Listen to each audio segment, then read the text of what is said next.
Right, Ramadan has been a period of discipline, devotion, and reflection for Muslim faithful across the world.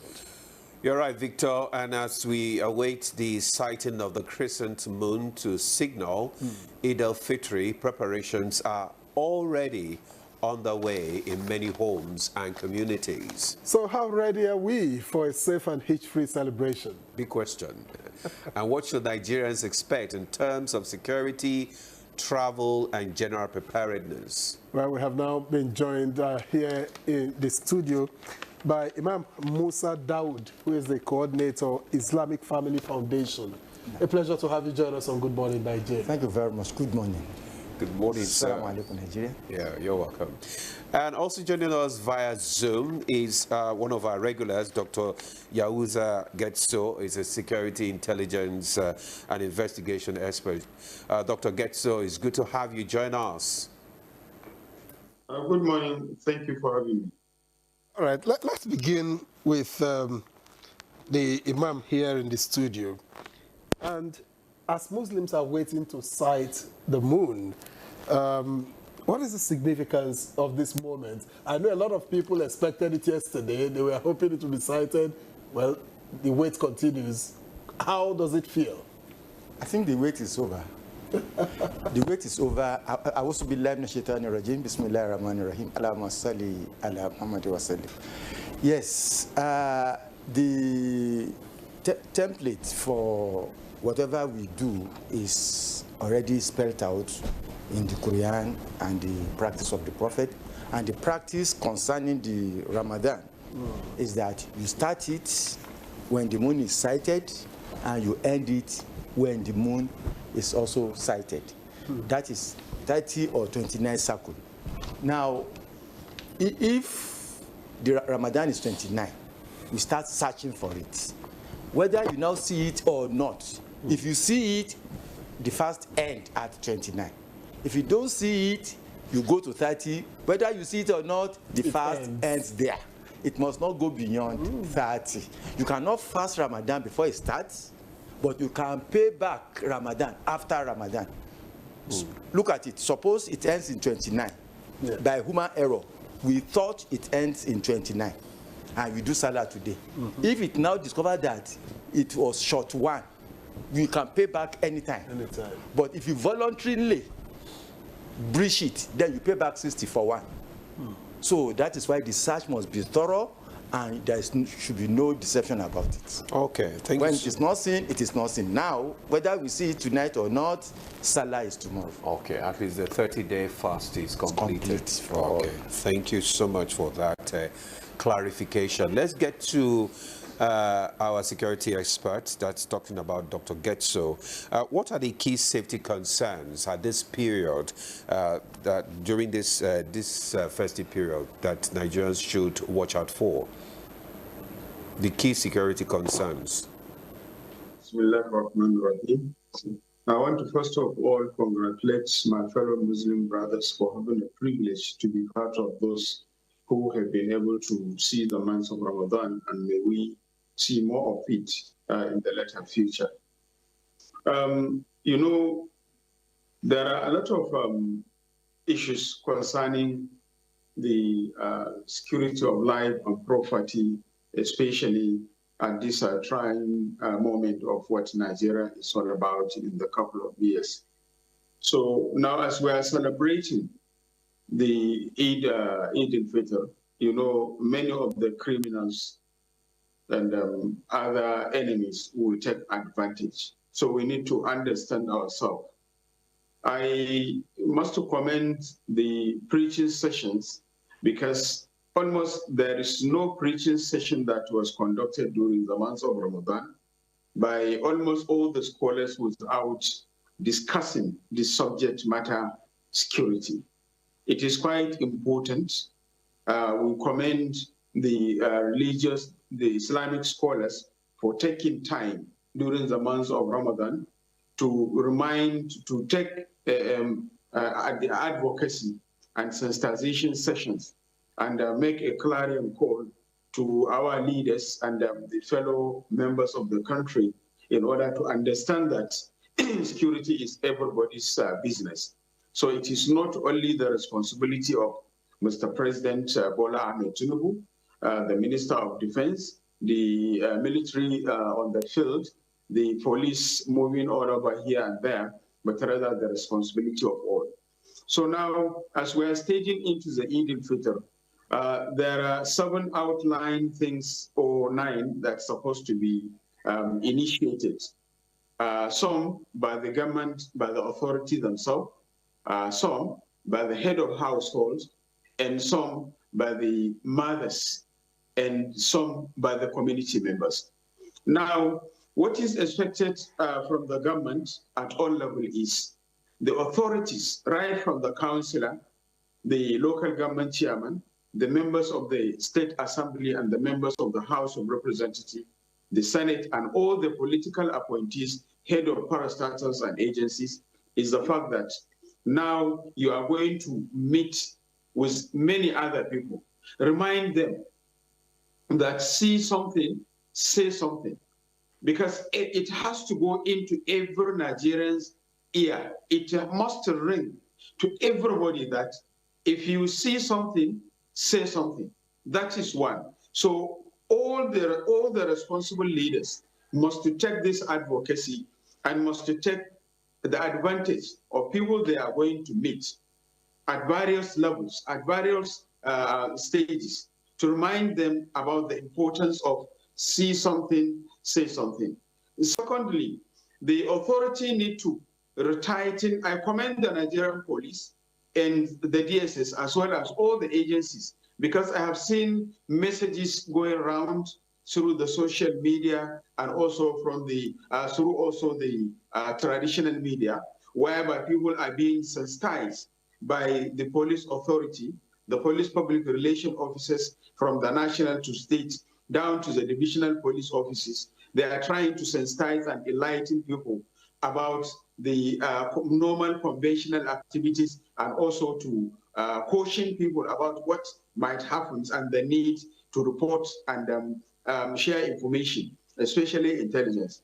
And then number 3, there is need for the authority to also take necessary measures on our roads, in our cities, and also monitor more of the activities, especially in the FCT and many other places of one chance, among other domestic crimes that are being conducted. And for the heads of households, they need to do 3 things. One, there is need to identify, to retighten the relationship, take advantage of the Eid al-Fitr break that have been announced, that is for Thursday, Friday, which will extend up to the Sunday. By doing what? By trying as much as possible to realign with your neighbors, to also have more discussions about the security in your community, security in your neighborhood, issues and other challenges, because now most of you are home. Those who are not going for work, those who might not be going to market.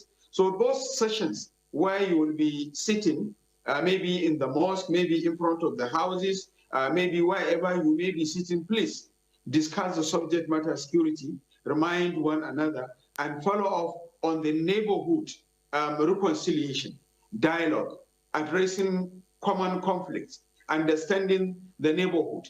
Let's strengthen the words, know your neighbor. Let's strengthen this, and let's move and work hard to understand our neighborhood. Because it is by understanding our neighborhood, by identifying who is my neighbor, by allowing my family to relate with my neighbor, that's what will enable you and all of us distinguish between who is a stranger in our community, who is a stranger on the street, who is a stranger in the community, and what is this stranger is here for. Is he a visitor? If he is a visitor, to which family? You need to understand this. And the transport authority, Nigerian transport workers, NURTW, and all others, they need to be cautioning the drivers to understand, to kind of avoid taking passengers everywhere. Let it be at the designated stations where it's known, and people should understand the implication of taking vehicles outside the designated motor parks. It's very, very dangerous. And also, there is need to observe and carefully understand what Mr. A and Mr. B is coming with, because we realize that there are many unscrupulous elements among the drivers themselves. Whereas some are going to park to collect passengers, and as they move, they will pretend that their vehicle got faulty, and they will move by the side, making phone call. The passengers should know. If you are moving with a driver and he said that my vehicle got fault, and he moved aside making a phone call, I force him to come and make the phone call and put it on the hands-free. And also, the parents, when you are going to mosque, you need to be very, very careful, because this bomb detonators, sometimes you will see people carrying something like a power bank, something like some of those things with wire outside. You need to be very, very careful. I need to report that to the authority. Imams and the congregational mosques during the Zuhur prayer, Asr prayer, Maghrib prayer, and Isha prayer, including the Subhi, all over the country should please take advantage on sensitizing, enlightening, mobilizing, advocating for all hands to be on deck for us to monitor ourselves, because the surveillance starts from you, the security starts from you. You are the first contact, and you, the parent, should know that if you are moving to the mosque or you are moving to visit any family during this festival period, make sure that if you are boarding a commercial vehicle, one, make sure that before you enter that vehicle, strategically snapshot the plate number of that vehicle and quickly share it with your family. And always share your location and inform your family where you are going when you are going out. And when you reach your destination, also inform the family that I have reached safely. And Thank you for that elaborate initial salvo. We'll get back to you to take it further, but for now we'll come back to the studio, and I'd like to get back to Imam Musa Dawood. And I'm asking, what's the most important lesson, or lessons, if you may, of the Ramadan that must continue even after the Ramadan for Muslims? The Quran, like I said, is a working template. Now, when you see what Allah does when He was mobilizing us for Ramadan, the first thing He did is to lock up Shaitan. That is providing security. Government should continue with that. Families should continue with that. When you want to do anything that is important, don't think even your family member loves you. You have to shine your eyes. The nature of children of Adam is to be disobedient. That is the nature, the raw animal nature of man, whether rich or poor. Because there is envy, there is jealousy, there is greed. All of these elicit anything you can cause. So, Allah, first of all, because He wants all of us to participate, He provided security for us by locking up the devil. So there's all the hot spots. The criminals are not strangers. They come from your home, they come from the local government, they come from the state, the politicians knows them. So if the nation is serious, lock them up. It's as simple as that, because the power to bear arms and punish must reside somewhere. And in the nation, it resides with government. In the family, it resides with the man. In the local government, it resides with the chairman. So if all the levels of government are able to identify the criminals element in their area or the troubleshooters, and they lock them down. It's as simple as that. For those that are in Ramadan, if you don't fast it, that's the second template. There is action.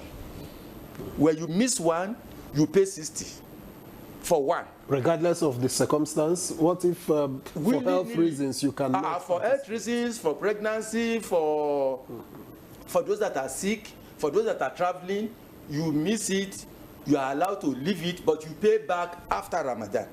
But if you wittingly commit it without any reason, out of arrogance, out of stupidity, out of carelessness, out of negligence, you pay 60. And you can see the level of compliance, because nobody wants to pay back that 60. Even for those that are pregnant, once they deliver and they finish breastfeeding, they pay back. Because it is about you. The machine that is constructed, this complex machine, need to be overhauled once in a month for within 12 months. If you don't do it, your life will not complete. So Allah that gave you that law knows why. So you should comply. But He has ordered it. If you miss it, there is punishment. So nation too, as a law, you have made legislation. Violators should also be punished, and that is why there are police and there are prisons, and that is why there are life sentences and there are capital punishment for the level of crime. It shouldn't change. That is why, then when you look at the people that are managing the affairs, now the Prophet ﷺ asked us, he said, when you see anything wrong, that is to the common people now. So when you see anything wrong, He provided 3 options for us. Change it with your hand. It's not about campaign, it's not about talking. You have to do something. We have talked enough. So if you, you can only change it with your hand. Maybe you are the head of the family. Who did this? So yeah, go and take it. Go and correct yourself. If it's the teacher, if it's the local government chairman, if it is. But if you are so weak that you cannot change it with your hand, he said, change it with your mouth. Talk about it. Talk. How much talk will you do? But how much talk will government do? If anybody is naughty, arrest the person. If anybody is not behaving well, deal with the person. Okay. That is the government power. But he now said, if you are so powerless and you cannot do anything, hate it with your heart. And he said that is the weakest of faith. That's the weakest. Because how do a wife tell a husband that chooses to be drunk, say don't drink again? But if you report him to his father, the father can chastise him. Yes. But you can chastise your son not to go to beer parlor. You can chastise. And Islam now says for those things that will trigger mental health, because most of these people are really sick, either in head or in mind. Because you need to be seriously sick to take a gun and go and shoot somebody. You need to be seriously ill to take a gun or whatever and kill yourself.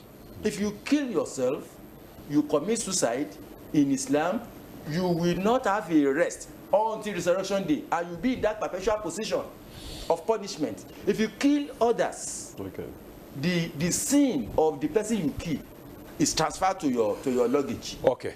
So why should you do that? Imam. So for those people that are healed, government and family should identify them. And those triggers, the beer, the drug, the cocaine, we know the sports. You know where they are. Okay. Islam have already prohibited it. If you catch a Muslim doing it, the punishment should be double for that person, because Islam is very clear. Okay. But if you get a non-Muslim, deal with the person according to law. Okay, Imam, just like the security expert, Dr. Getso, gave an elaborate, caution for Nigerians, the role that each is supposed to play. Yeah. Let's look at the communities now, because we all live in a community, Exactly. and the role of the community, especially the leaders there, when it comes to security efforts during this festive period. Yeah. What role do you think community leaders should play, and how should they, address issues when it comes to security? It's unfortunate that moments that are supposed to be joyous and relaxing moments, we are so still channeling energy into what will even cause you tension. So, and that is why we are saying, beyond making politics and beyond making security a workshop for either making money or for talk shop, we need to be proactive in a manner that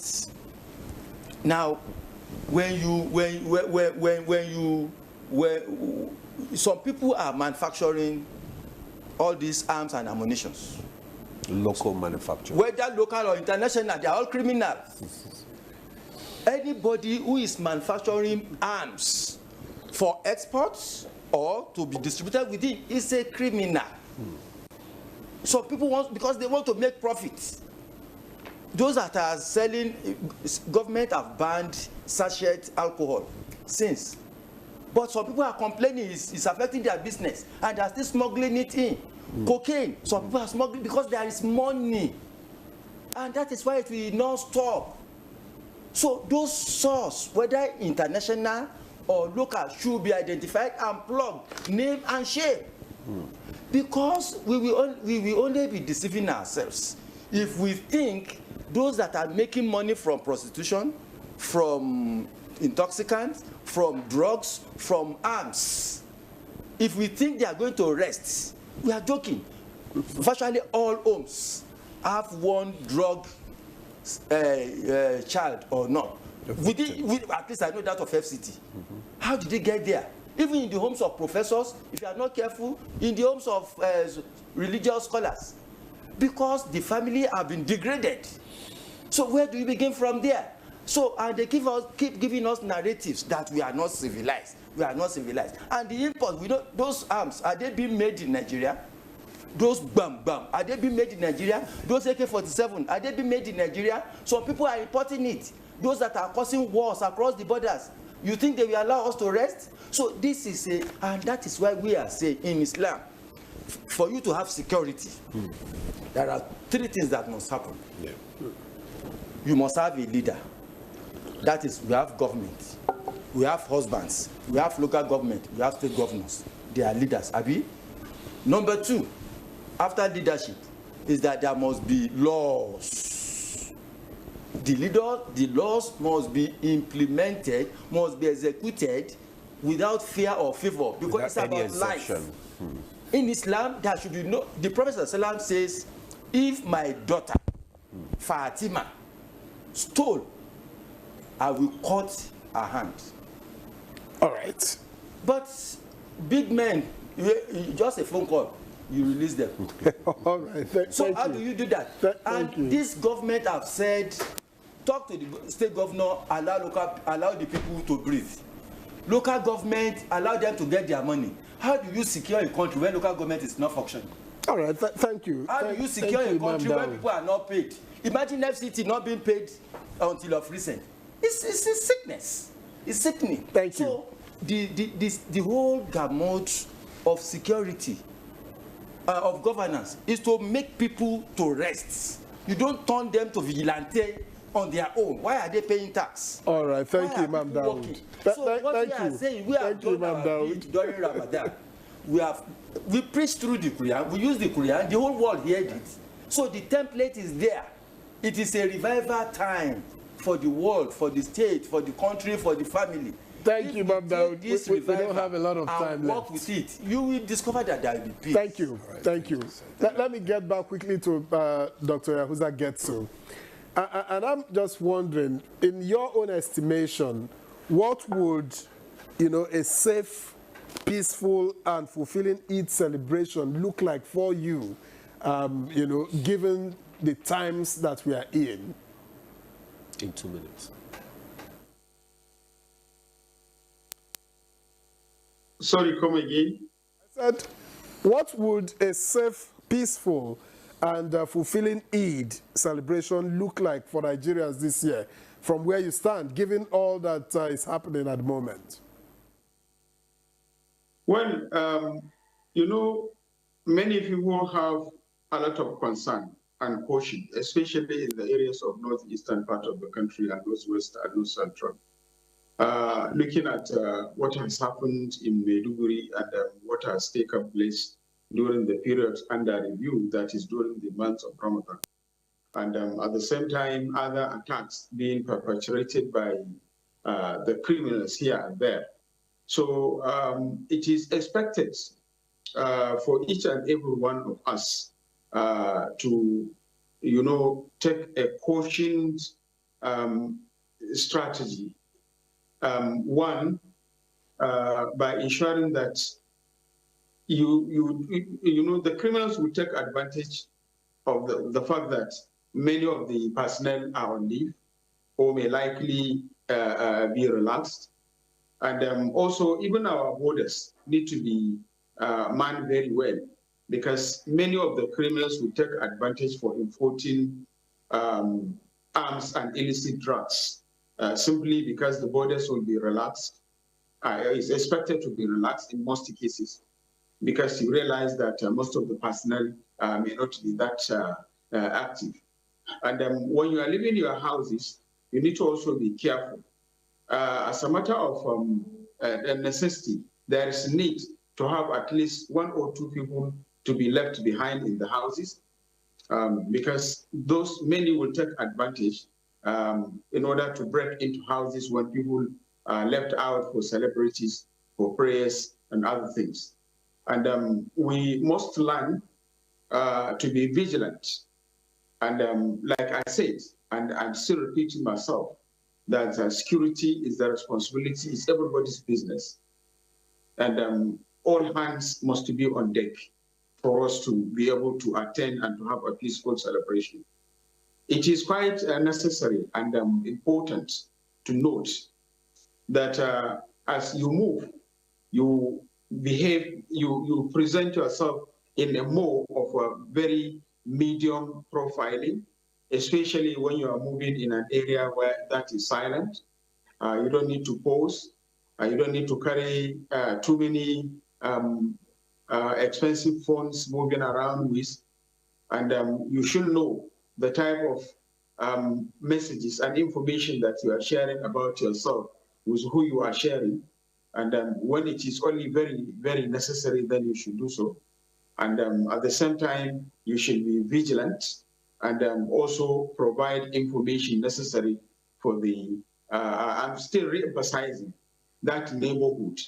I'm not restricting the neighborhood for the person that you have the same house, the next house to you. No, even when you are moving in a commercial vehicle, understand the person you are in the vehicle with.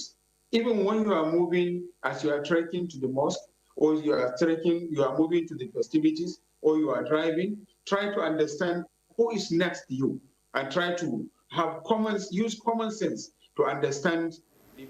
Dr. Getso, your point is well noted. Because of time, we just have to pause you there. Let's just look briefly within the 2 or 3 minutes that we have left, and let's focus on the Eid Fitr celebration itself. One practice that I noticed during this the fasting period is the practice of giving, selfless giving and all that.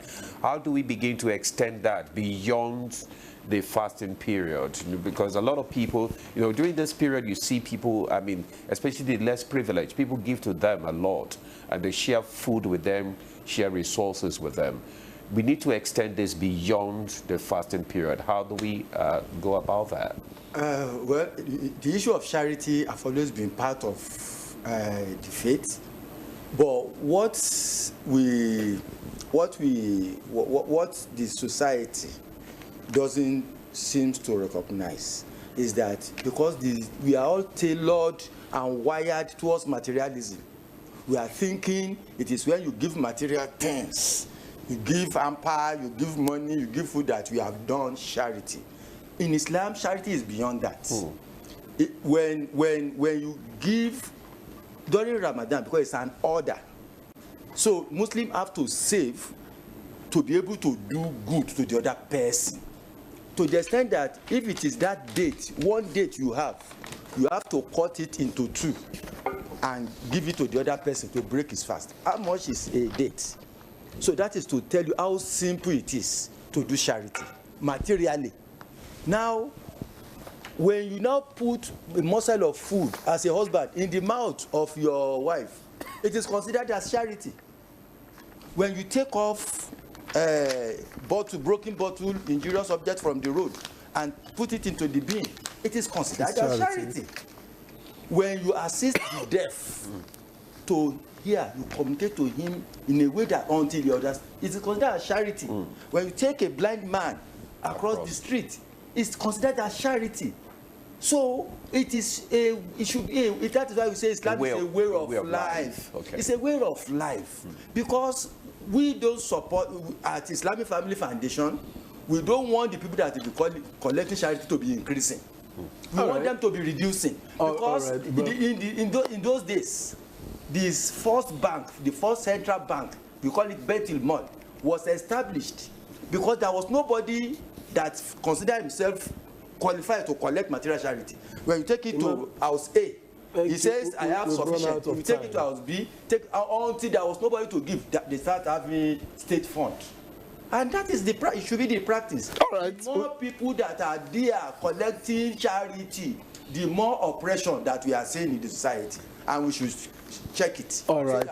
Imam Musa Daud. Confusion and think thank you. Wasting our money all the time for the IDPs. All right. Thank you, Imam Musa Daud, Coordinator, Islamic Family Foundation. Thank you very much. We appreciate your time and your perspectives. Thank you very much. All right. Dr. Yahuza Getso, Security Intelligence and Investigation Expert. We thank you very much for joining us. You joined us via Zoom. We much appreciate your time. All right. And that's Good Morning Nigeria for today. We thank you so very much for watching. Tomorrow is another date. We'll see you then. I'm Victor. Have a great day. And I'm Ademola Adeoye. Enjoy the rest of your day.